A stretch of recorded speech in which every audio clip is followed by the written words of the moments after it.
Today I'm going to create this scene in Blender in about 7 minutes. Start Blender up and then you delete the default cube and the light. And then I'm going to use a lot of add-ons. This is the Urbaniac add-on for a lot of city things like roads, and I pick a road.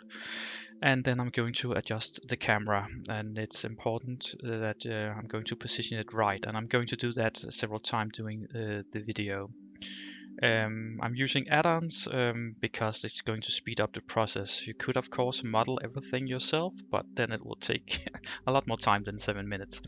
So yes, I'm going to use another add-on. Now you can see this is the Blenderkit. It's really great. It's in a free version and also in a paid version. I'm using the paid version, and I'm going to add some, you can see some rocks, some volcanic rocks, and I'm also going to position them in the right place. And I'm just marking the rocks, and you can press R key on your keyboard, and then you can turn the rocks the right way. You can see this is a little sloppy right now, so I'm going to position it in the right way. You can see and turning them so it kind of looks real. And also I'm going to use some other rocks I'm going to take in a minute as well. But just position them in the background. It's not that important because I'm going to blur out the background.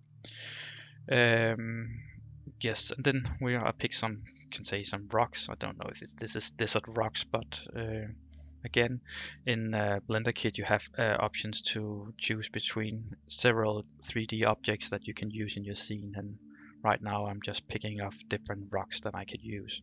I'm going to place them in the roadside, so it's a little bit closer to the camera, and I'm going to scale them, and this is the you mark them and with your mouse, and then you can press S on your keyboard, and then you can scale them up or down, and R key to rotate them like I did before as well.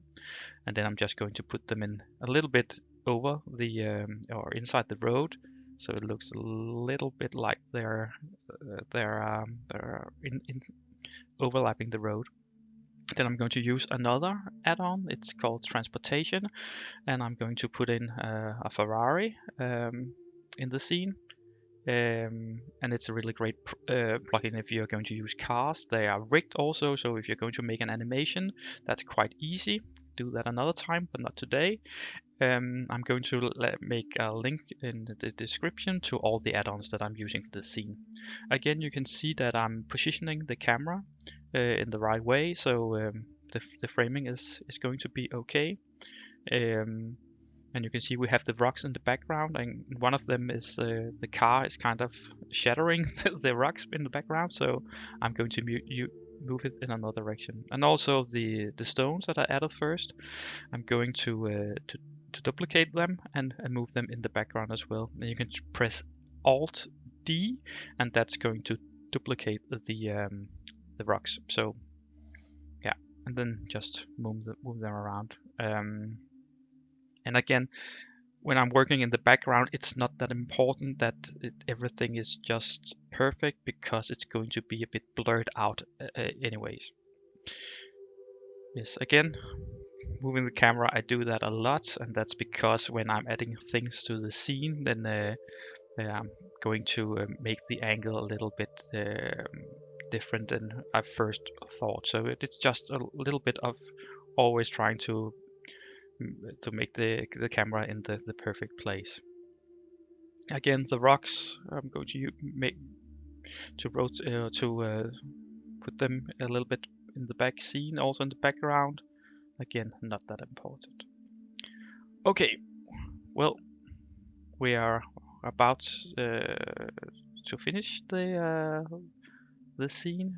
Of course, here we're going to, this is really important, you can use depth of field in the camera, and then you can use the f-stop to blur out the background. It's like an ordinary camera. If you have used a normal DSLR or a mirrorless camera, then you can make the f-stop, you can dial them down, and then you get this smooth background.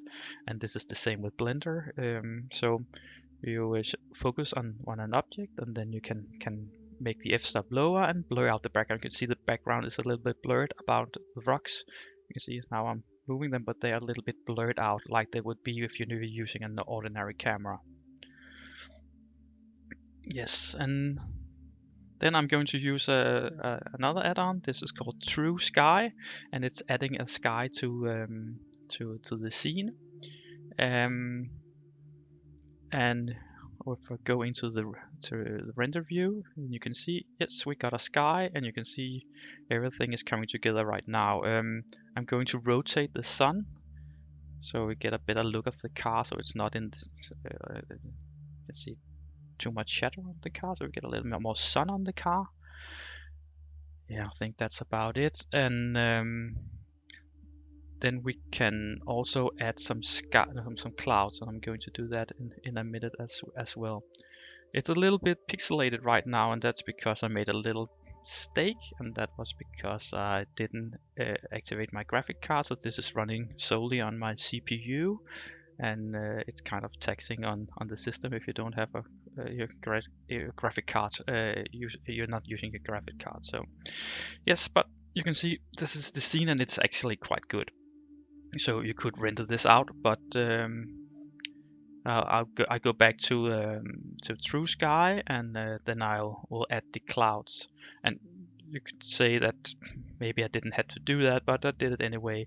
And it's kind of funny because I'm messing a little around with the settings, trying to adjust the clouds to get another view of them and get them in a better place. And I'm not really satisfied. So in the end, I end up going back to, to the default settings. So that was kind of like a little bit waste of time on my side. Yeah, but that's actually it. The scene is ready for render. So this is the final render. It took about 1 minute. That's it. And then you can throw it into Photoshop, for instance, to make some changes. But you could also say, this is great, this is fine for me.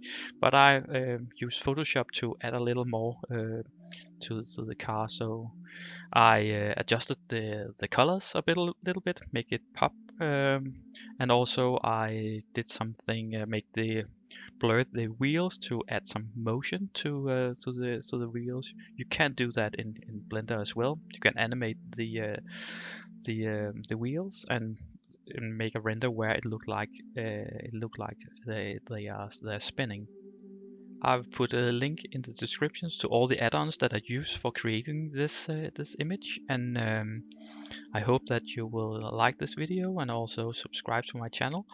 It's great help for me. Yes, and see you in another video.